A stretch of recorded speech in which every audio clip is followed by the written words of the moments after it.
Então, continuando aqui, a gente perdeu a conexão na parte anterior, mas vamos lá. Então, já falamos de Caatinga, já falamos de Cerrado, e vamos então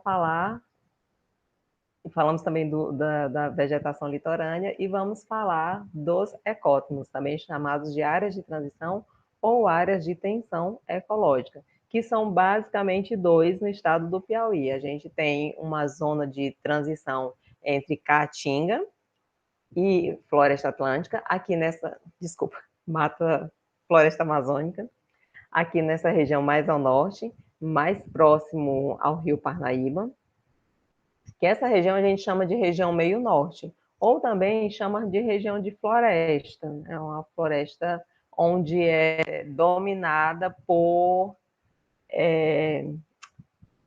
cocais, né? Que é por isso que chama de mata de cocais. Né? Ou mais próximo ao rio, a gente tem as matas de babaçu.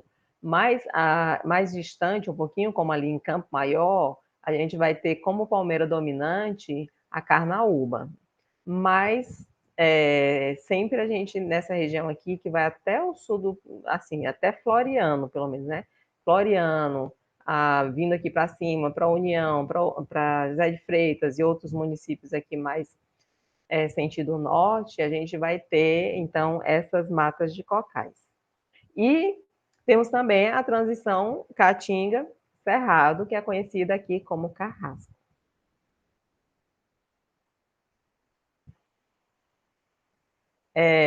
Então, as transições, elas compõem o maior domínio fitogeográfico da bacia do Parnaíba. Vão desde Luiz Correia até o sul do estado, até nas nascentes do rio Gurgueia. Né? Caracterizam-se por apresentar floras indiferenciadas que se interpenetram. Ou seja, o que é um ecótono? O que é essa zona de transição? É a zona, é o ponto, são os pontos onde vai terminar Cerrado e vai começar Caatinga, ou onde vai terminar um bioma e vai terminar onde vai terminar um bioma e vai começar o outro, tá? Então, só que é assim, não existe uma linha nítida, bem definida, como o limite de um município, que você diz, bem aqui é Cerrado, e a partir dessa linha para cá é Caatinga.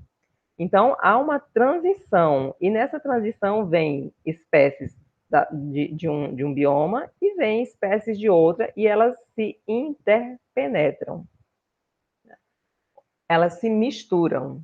Então, uma área dessas, teoricamente, é uma área muito rica, ou mais rica em espécies, do que você encontraria numa área de cerrado propriamente dito, ou de caatinga propriamente dito, porque as espécies elas estão aí se misturando.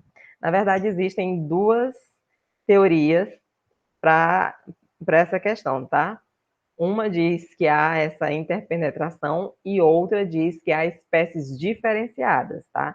Uma teoria diz que carrasco tem espécies só de carrasco e outra que diz que carrasco tem espécies de cerrado e de caatinga, falando aqui no nosso caso, né?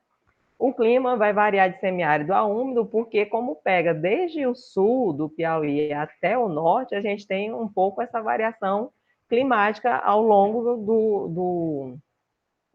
do estado, né?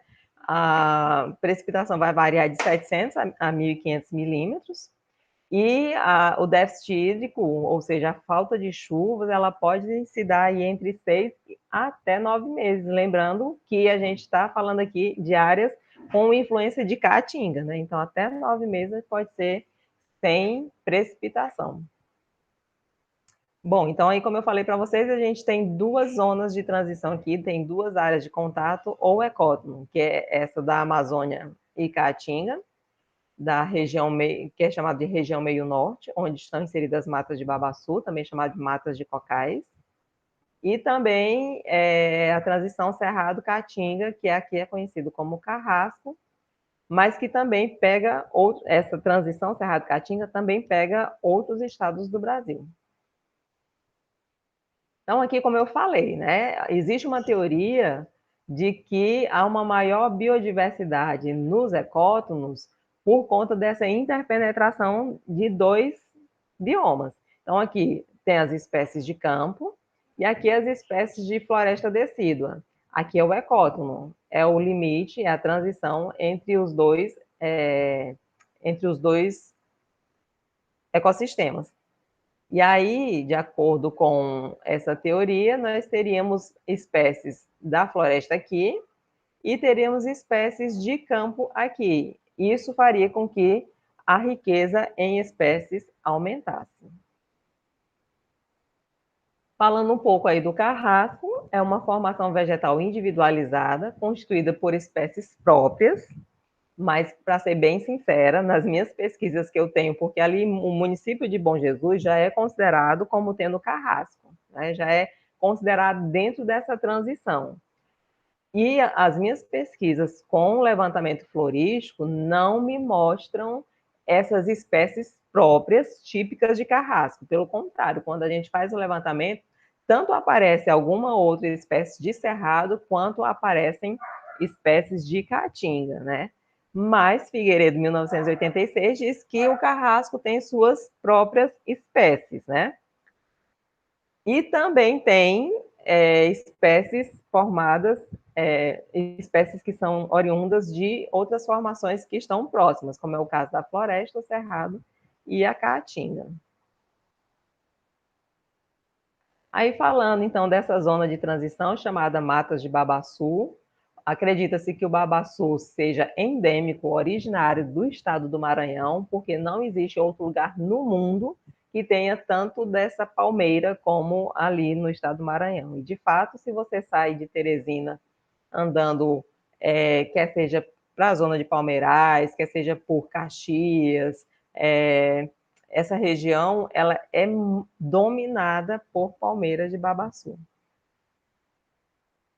As matas de babaçu, elas têm, para vocês verem essa questão, eu também fiz levantamento nesse ecótono também, né, em matas de babaçu, no município de União, e a gente vê que tem espécies, sim, típicas desse ambiente, como é o caso do babaçu, e tem espécies típicas de caatinga, né, lá tinha como o sabiá, né, a unha de gato, no levantamento tinha, e tinha também raríssimas espécies mais de floresta mais úmida, né? Mais de mata, de floresta amazônica. Então, assim, a gente tem essa...